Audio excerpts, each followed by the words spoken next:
안녕하세요. 백경록입니다. 자, 이번 동영상을 보시기 전에 이 앞에 올려드렸던 다섯 번째 이야기, 시리즈 A 다섯 번째 단위도 개념은 적절한가 하는 동영상을 먼저 보고 오시기를 권합니다. 연결되는 이야기거든요.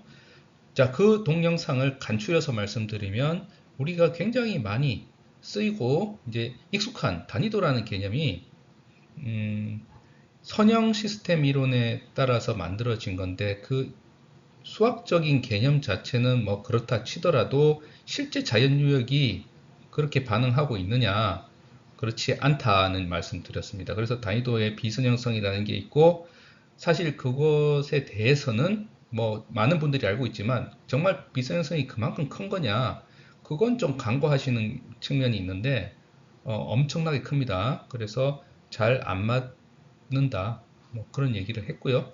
그리고 그 비선형성을 설명하는 데 있어서 여러 가지가 있지만 그 중에서 트랜슬레이션, 유속의 변화와 관련해서 연결시킬 수 있다는 말씀 드렸고, 스토리지 변화용을 가지고도 설명할 수 있다, 그런 말씀 드렸었습니다.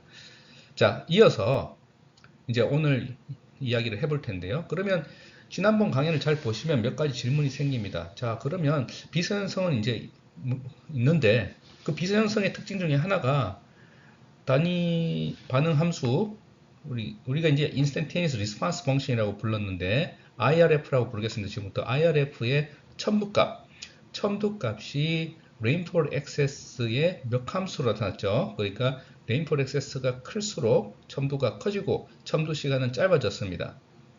그런데 지금까지 그런 관측 데이터나 또는 간단한 모형의 결과들은 그런 걸 보여주고 있지만, 만약에 우리가 얘기하는 지금 유역의 반응은 사실은, 이것도 사실 재밌는 주제인데, 손실이 사실은 정말 손실은 아니거든요. 근데 어쨌든 침투가 되는 물이라든지 이런 것들 다 빼고 그냥 집 표면을 따라서 흘러가는 물에 대해서만 얘기하는 거거든요.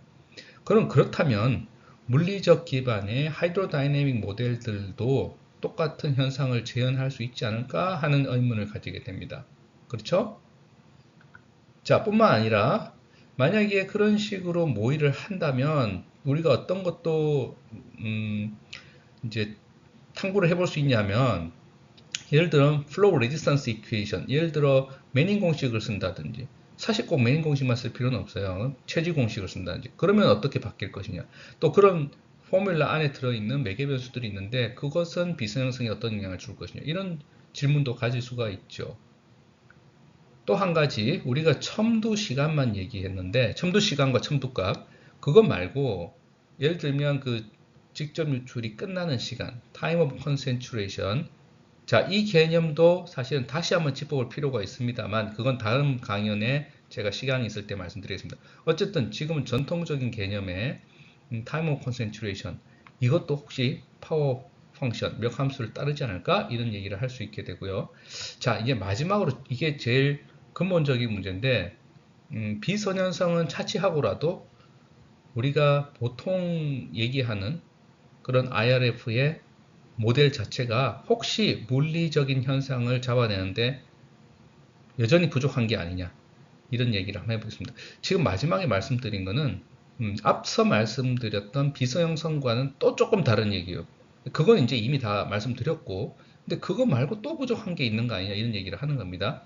자, 조금 더 흥미있는, 호기심 많은 분들에게 상당히 흥미있는 주제가 될 텐데 한번 보시죠. 그래서 이런 질문들을 한번 떠올릴 수가 있고, 이것을 우리가 답해보기 위해서 오늘 강연에서 지금부터 소개해 드릴 내용은 저희가 했던 연구를 말씀드리는 겁니다. 실제로 이런 질문들의 답을 해보기 위해서 물리적 기반의 하이드로다이내믹 웨이브 모델을 하나 적용을 했어요. 사실 목적이 그거라면 하이드로다이내믹 웨이브 모델, 즉 뭐 세인트 베너드 이퀘이션을 푸는 거죠. 그런 모델을 어떤 것을 사용해도 뭐 큰 문제는 없습니다만, 기왕이면 좀 많이 사람들이 최근에 개발됐고 어느 정도 검증이 됐고 이런 모델을 쓰자 해서 지금 보고 계시는 이 T-Lipschist라는 모델을 쓰기로 했습니다. 그래서 다시 말씀드리지만 근본적인 모델 결과는 꼭 이 모델을 쓰지 않아도 마찬가지 결과가 나올 거라고 보고요. 자, 어쨌든 세인트 베넌트 이퀘이션을 지금 트라이앵귤러 도메인에 대해서 트라이앵귤러로 격자화된 도메인에 대해서 아주 구체적으로 시뮬레이션 할 수 있는 능력을 갖고 있는 모형이고요. 이렇게 각 격자별 수신과 유속장이 모의가 됩니다. 자, 이걸 가지고 우리는 일단 아주 간단한 이론적인 유역에 적용을 합니다. 유역이 지금 책을 마치 이렇게 편 것처럼, 책을 펼친 것처럼 보이는 오픈북 형태의 유역에 적용을 했어요. 그래서 오른쪽에 그림이 이제 3차원 조감도가 되겠고, 왼쪽 것은 위에서 본 모양입니다. 즉 빨간색으로 그은 선이 유역 출구입니다. 그러니까 이게 책이다 보니까 출구를 한 점으로 특정하기 어려워서 저 선 자체를 통과할 때 저게 결승점인 거죠. 예, 유역 출구라고 봤고요. 자, 그럼 우리가 근본적으로 원하는 거는 IRF, 순간 반응 함수를 구하는 건데, 어떻게 구합니까? 뭐, 간단하게 말씀드리면 단위도라고 생각하셔도 되는데, 이거는 이제 전통적으로 우리가 쓰던 방법들, 그 개념을 이용합니다. 자, 요거 한번 생각해 보셔야 되는데, 과연 우리는 IRF라고 이제 부르기로 했지만, 용어에 문제가 있기 때문에, 또는 순간 단위도라고 옛날 사람들이 이제 익숙한 개념. 이건 도대체 뭐냐? 순간적으로 비가 팍 왔을 때 어떻게 반응이 일어나느냐 하는 거잖아요. 근데 순간적으로 비가 팍 왔을 때 반응을 잡아낸다는 것이 생각보다 쉽지 않아서 보통 어떻게 하냐 하면, 이것 교과서에 나오는 겁니다만, 자, 이 그림이 잘 설명을 해주고 있어요. 비가 계속 오는 시나리오를 상상을 합니다. 지금 스텝 1이라고 적혀져 있는 X축이 시간인데 일정한 가온 강도로 계속 오는 거죠. 그런데 그런 비가 유역에 뿌려졌을 때 그 시나리오 하에서 다이내믹 웨이브 모델로 시뮬레이션을 합니다. 그러면 이 모델이 유역 출구에서 숨은 곡선을 그려내는데, 그것은 처음에 이제 올라가다가 결국은 정상 상태가 되면 수렴해서 일정한 값을 가지겠죠. 그죠? 뭐 당연한 겁니다. 그런데 강우 강도 값을 조금씩 바꿔가면서, 저 그림에서 I1, I2, I3 이렇게 세 가지로 되어 있는데 바꿔가면서 시뮬레이션을 반복하면 이런 정상 상태로 수렴하는 곡선, 그게 결국 S 하이드로그래프라고 하는 건데, 그것도 다르게 나오겠죠. 자, S 하이드로그래프를 미분하면 결국 IRF 또는 순간 단위도가 나오는 거죠. 예. 사실은 이게 수치 모형이고, 그래서 이산적인 모의를 하기 때문에 미분을 해석적으로 하는 건 어렵고요. 수치적인 미분을 결국 한다는 얘기입니다. 수치 미분을 했을 때 구할 수가 있다. 결국 저렇게 우리가 하는 거예요. 그래서 지금 보여드린 저런 책 펼쳐놓은 것 같은 가상유역에 이제부터 비를 뿌립니다. 근데 계속 일정 강우 강도로 계속 오게 하는 거죠. 자, 그리고 우리는 수리기하하고의 관리 현상을 보기 위해서 앞서 말씀드린 것처럼 수리기하라는 것은 자세한 건 다음에 말씀드리겠지만 유속과 유량과의 관계입니다. 그걸 보기 위해서 정상 상태에 도달했을 때 유속과 유량과의 관계도 한번 살펴봤습니다. 자, 결과를 보시면 지금 보시는 결과는 모형에서 매닝 공식을 사용했을 때인데요. 매닝의 n 값이 커질수록 왼쪽 그림에서 보시면 수심이 커집니다. 반면 유속은 느려지죠. 자, n 값이 커지면 러프니스 코에피션트니까 크다는 거니까 물이 빨리 흐를 수가 없고, 천천히 흐르는데 유량은 같으니까 수심은 깊어지는 거죠. 뭐 당연한 결과입니다. 근데 보시면 이 세 n 값을 가지고 테스트를 해봤는데 선들이 다 평행하죠. 자, 평행하다는 얘기는 지금 중요한 거는, 이 그림을 왜 그렸냐면 H와 Q 사이 관계, 이게 여러분들이 잘 아는 레이팅 커브하고 같은 개념이긴 한데 지금 로그 축에 그렸거든요. 그래서 제가 앞서 말씀드렸던 수리기하식을 뽑아내려고 하는 거예요. H와 Q 사이 몇 함수 관계. 그리고 두 번째 그림은 V와 Q 사이 몇 함수 관계인데, 몇 함수의 익스포넌트가 0.32 V인 경우에는 H인데 0.42가 피팅이 됩니다. 근데 n 값을 바꿔도 그 기울기가 변화가 없죠. 자, 이게 의미하는 건, 우리한테 중요한 거는 매닝의 n값은 수리기하 지수값에 영향을 안 준다. 그러면 수리기하 지수값이 뭐하고 관계가 있다고 했습니까? 지난 시간에 제가 그게 비서형성을 결정한다고 했거든요. 비서형성에도 영향이 없다. 영향 없다는 거예요. n값을 바꿔도. 자, 똑같은 실험을 최지 갖고 했을 때도 마찬가지입니다. 최지의 C값을 바꿔도 결국 평행선만 나와요. 자, 그런데 하나 재밌는 거는 최지를 썼을 때하고 매닝을 썼을 때는 그 두 개를 비교하면 저 피팅한 값들이 약간 다릅니다. 그 전에 일단 당연하게 우리가 기대했던 대로 몇 함수가 나오죠. 예, 로그 상에서 직선이 나옵니다. 일단 이건 뭐 기대했던 거지만 확인하고 가야 되고, V와 H의 지수값이, 관계식의 지수값이 약간 다릅니다. 그렇죠. 그건 왜 그러냐? 그건 매닝과 최지의 공식 자체의 구조상의 문제입니다. 자, 둘 다 Q를 H와 S의 함수로 표현하고 있죠. 그런데 그 지수가, H의 지수가 약간 다르죠. 3분의 5승과 2분의 3승. 그 차이에서 오는 문제입니다. 예시를 들어서 만약에 구형 단면이라고 하면은 간단하게 W, 즉 합폭에 영향이 없잖아요. 그 경우에는 H와 Q 사이 관계, 우리가 원하는 수리기하가 그냥 유도가 되는데, 매닝 공식이면 0.6일 거고 최지 공식이면 0.67입니다. 사실 이상하죠. 어떤 하도의 수리기하 관계를 구축하는데, 아니 공식에 따라 그게 달라진다는 게 좀 이상하지 않습니까? 그러니까 이건 어떻게 말씀드리면 이 차이는 약간의 아티팩트다, 인위적인 차이다, 이렇게 보시면 될 것 같아요. 자, 그 정도만 이해하시면 될 것 같고, 자, 그래서 우리가 결국은 S 하이드로그래프를 뽑아내고, 그 다음에 그로부터 미분해서 IRF를 뽑아낼 수가 있습니다. 그 결과를 한번 볼게요.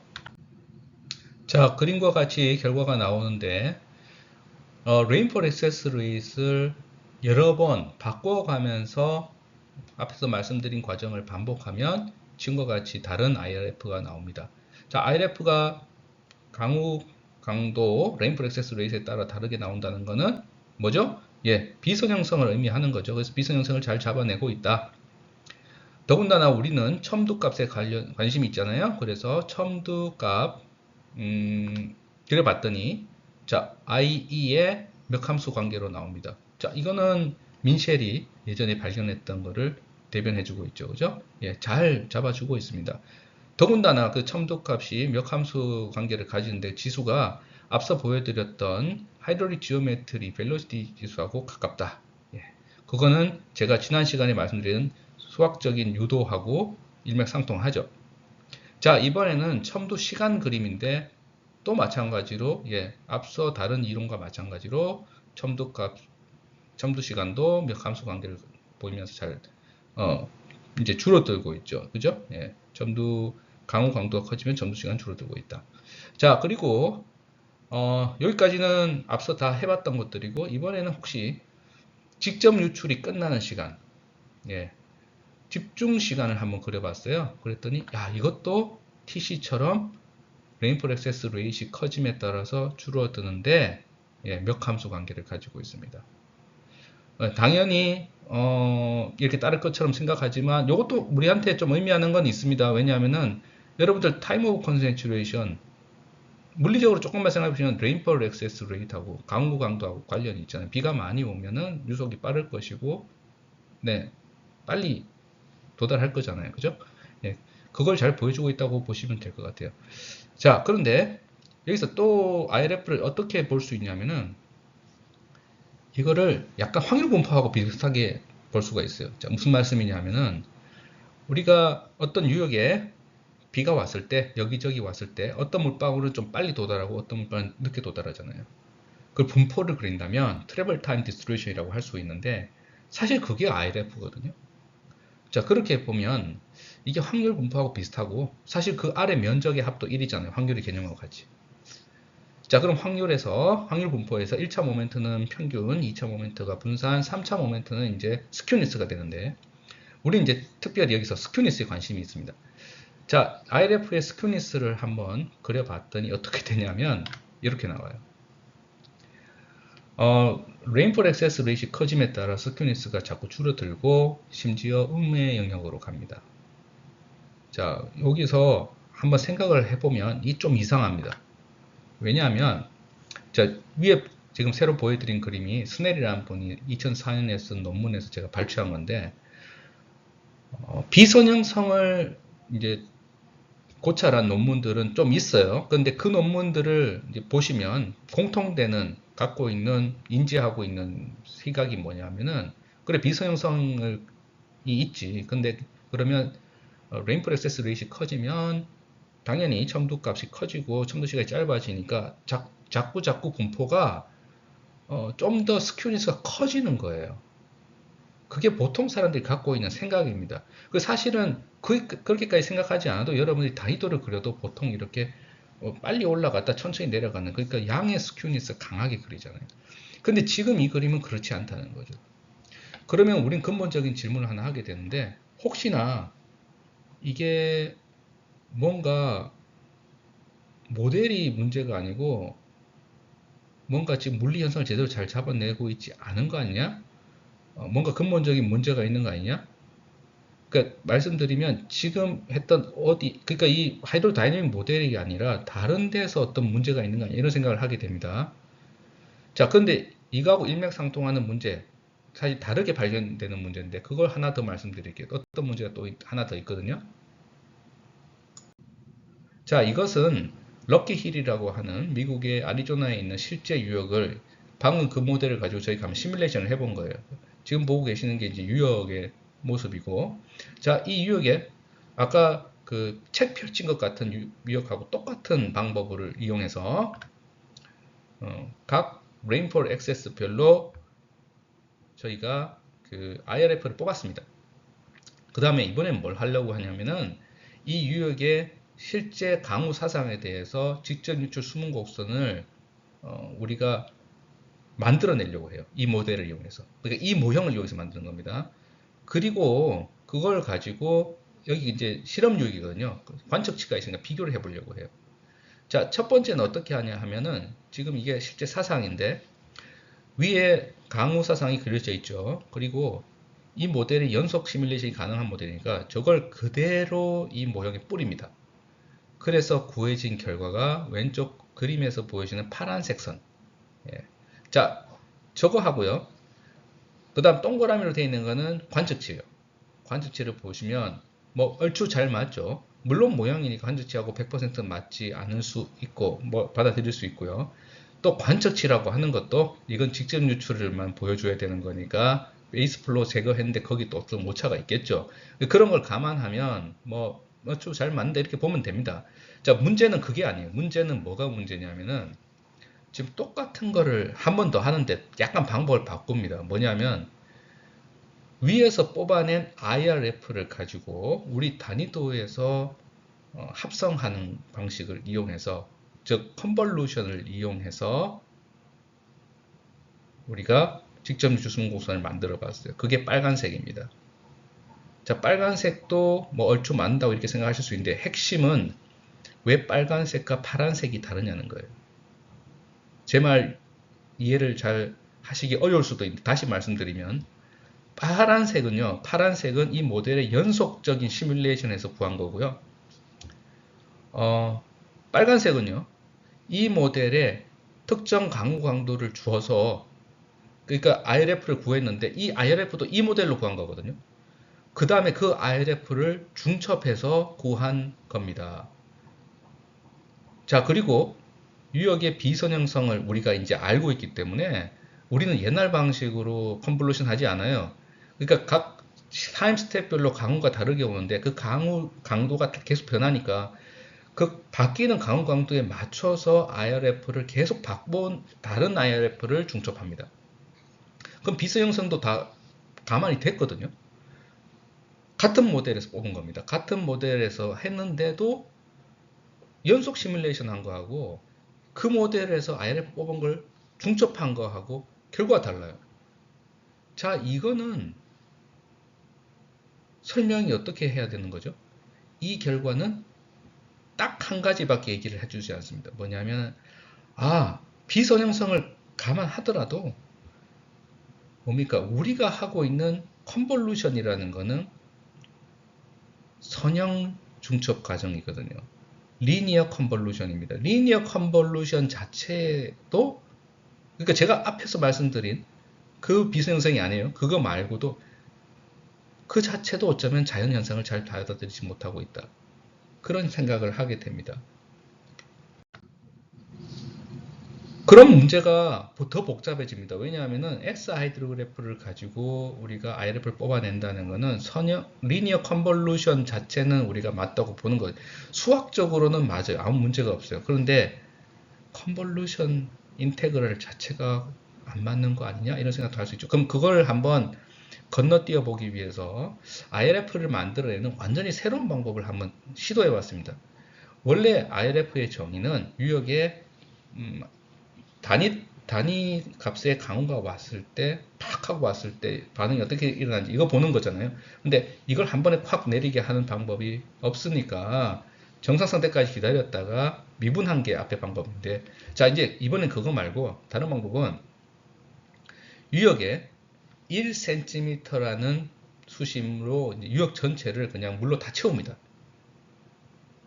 이건 약간 예전에 그 내쉬의 단위도에서 썼던 개념하고 비슷한데, 유역 전체를 1cm 물로 채우고 아직 시작 안 했어요. 근데 시작하면 유역 출구의 가상에 있는 수문을 확 열어버립니다. 그럼 순식간에 그 물이 빠져나가겠죠. 자, 이게 가져오는 직전주 수문 곡선도 사실은 IUH 또는 IRF의 정의에 부합하지 않습니까? 그죠? 자, 우리가 갖고 있는 이 수치 모형을 이용해서 이제 초기 수심을 조정해 가면서 한번 IRF를 구해 봅니다. 자, 그런데 그럼 초기 수심의 영향은 어떻게 하느냐? 방금 제가 말씀드린 거는 단위 수심인데, 이제는 강우 강도의 영향을 앞에서 봤던 것처럼 초기 수심의 영향이 어쩌면 강우 강도가 같은 역할을 할 거라고 생각했고, 초기 수심은 계속 키워가면서 바꿔가면서 합니다. 그럼 단위도의 개념이 안 맞잖아요. 그래서 그 결과를 다시 단위 수심에 해당하도록 정교화 시켰습니다. 자, 그렇게 하면 초기 수심을 바꿈에 따라서 IRF가 구해져요. 지금 왼쪽 위에 그림처럼 나오는데, 자, 같은 이번에는 다시 앞에서 보여드렸던 것처럼 열린 책에 대한 겁니다. 오픈 북 캐치먼트. 여전히 비수행성이 나옵니다. 그죠? 이제 TP, 첨도값, 첨도시간, 심지어 타임 오브 컨센트레이션 전부 몇 함수를 따릅니다. 그런데 재밌는 거는 따르긴 따르는데 그 몇 함수의 지수가 앞에서 제가 말씀드렸던 그 수리기하의 값하고는 달라요. 네. 근데 이게 그럼 뭐지? 이렇게 생각할 수가 있지만 사실은 같을 이유도 별로 없어요. 지금 물리적인 프로세서가 좀 다르니까. IRF의 모양만 봐도 앞에 거하고 좀 달라요. 예. 그런데 중요한 거는 스큐니스를 보시면 스큐니스가 H0가 커질수록 이번엔 커져요. 즉 점점 더 양의 스큐니스가 강화되고 있다는 얘기죠. 그래서 이거는 더 물리적으로 말이 돼요. 자, 그래서 이 얘기는 결국은 뭐냐 하면은 이 얘기하고 앞서 제가 왜 IRF로부터 합성한 것이 연속 시뮬레이션과 다르냐 하는 것과 같은 맥락인데, 리니어 컨볼루션으로부터 그걸 이용해서 뽑아낸 IRF하고 그렇지 않은 IRF는 많이 다르다. 그러면 리니어 컨볼루션이라는 게 매스매틱스인데 그 매스매틱스가 피직스를 잘 못 따라가고 있다는 얘기가 될 수도 있습니다. 자, 비선형성 감안하더라도 그렇다는 얘기입니다. 복잡한 얘기죠. 그래서 오늘 제가 드렸던 이 말씀은 주로 저희가 최근에 했던 연구에서 했던 거를 다시 말씀드리는 부분이고요. 그 연구는 지금 보고 계시는 이 논문을 참고하시면 될 것 같고, 사실 이 논문에서 제가 그 말씀드리고 유역의 순간 반응 함수에 대한 총서를 좀 자세하게 써놨습니다. 그래서 공부하시는데 많은 도움이 될 거예요. 어쨌든 정리를 하자면 우리는 상당히 정밀한 하이드로다이내믹 모델을 사용했고, 그로부터 여전히 비선형성을 뽑아낼 수가 있었습니다. 그리고 비선형성은 flow resistance 포뮬라의 어떤 매개 변수의 영향은 전혀 받지 않고 차라리 어떤 공식을 쓰느냐의 영향은 좀 받았더라 하는 거죠. 자, 그런데 제일 중요한 거는 우리가 그동안 익숙하게 사용했던 리니어 컨볼루션 그 방법 자체가 물리 현상을 잘 잡아내지 못하고 있는 것 같더라. 그러니까 리니어 컨볼루션을 써도 앞서 보여드렸던 것처럼 비선형성은 어떻게든 반영할 수가 있어요. 그 방법은 f가 시간과 IE의 함수다 이렇게 넣으면 되긴 돼요. 그런데 그렇게 하더라도 실제 물리 반응은 좀 다른 것 같다는 얘기가 됩니다. 그럼 이 결론은 결론인데 사실 이 결론이 더 많은 질문을 만들어내는 결론이 됩니다. 그럼 어떤 질문이 예를 들어 생기냐 하면은 저희가 IRF를 이니셜 뎁스 가지고도 뽑아냈었잖아요. 그리고 물론 S 하이드로그래프를 가지고 뽑아낸 적도 있는데 두 개가 달랐잖아요. 뭐 그 외에 다른 방법도 고안해 볼 수가 있습니다. 그럼 도대체 정말 IRF는 뭐지? 이 유역에? 복잡한 얘기죠. 제가 그 선형 중첩 과정, 그 리니어 컨볼루션에 문제가 있는 것 같다 말씀을 드렸기 때문에 리니어 컨볼루션 과정을 가지고 쓴 S 하이드로그래프에서 뽑아낸 IRF는 아닌 것 같다는 생각을 할 수 있지만 그럼 그렇다고 해가지고 이니셜 뎁스에서 뽑아낸 게 정말 실제 IRF일까? 그것도 확실하게는 모르겠어요. 그런데 이런 고민을 계속 하다 보면은 더 근본적인 문제가 생깁니다. 그게 두 번째 질문인데 아니 근데 도대체 이걸 왜 하고 있지 이런 생각이 들어요. 이 모든 이야기가 셜먼의 아이디어에서 시작된 거죠. 굉장히 간단한 얘기를 했던 건데 근데 그 간단한 단위 반응 함수를 구하는 게 계속 이제 얘기를 하지만 거의 지금 90년 됐는데 이게 이렇게 어려운 거라는 걸 이제 알게 됐습니다. 근데 이렇게 어려운 거를 굳이 해서 단위 반응 함수를 구하고 그걸 갖고만 홍수량 구하는데 써야 되는 거냐? 근본적인 질문을 하는 겁니다. 근데 거기 더 근본적인 질문이 있어요. 이거는 어쩌면 제가 다음 강의에서 기회가 되면 좀 더 말씀을 드릴 수가 있는데 만약에 거기까지 우리가 혹시나 더 과학이 진보해서 성공한다고 하더라도 그 다음 문제가 또 생겨요. 뭐냐면은 이 개념들은 기본적으로 i.e. rainfall excess라는 거하고 그로 인한 직접 유출이라는 개념을 기본으로 가져가는 겁니다. 즉 침투도 안 생기고 지표면에서만 가는 거. 지금 그렇기 때문에 하이드로다이내믹 웨이브 모델로 만들죠. 근데 수문은 그렇지 않잖아요. 자, 레인폴 액세스라는 개념은 아주 유명한 수문학자 홀턴이라는 분이 또 1930년대에 만든 개념이고 그게 지금까지 왔거든요. 근데 이 개념들이 과연 정말 맞는 개념이냐? 그거 다음 시간에 제가 혹시 기회 되면 또 말씀을 드릴 텐데 그렇게 돼버리면 이런 노력 자체가 정말 무의미할 수도 있습니다. 그래서 단위도가 정말 필요한지 전 이제 그걸 한번 물어볼 때가 됐다고 생각합니다. 자, 오늘 강연 이 정도에서 마치고 여러분들께 제가 딱 정말 이렇게 하면 좋습니다 하는 대안을 드리지는 못했어요. 그래서 그게 조금 안타까운 면도 있는데 그러나 지금 하고 있는 우리가 보통 하고 있는 그런 방식에 대한 근본적인 질문을 할 수 있는 계기는 됐으면 합니다. 감사합니다.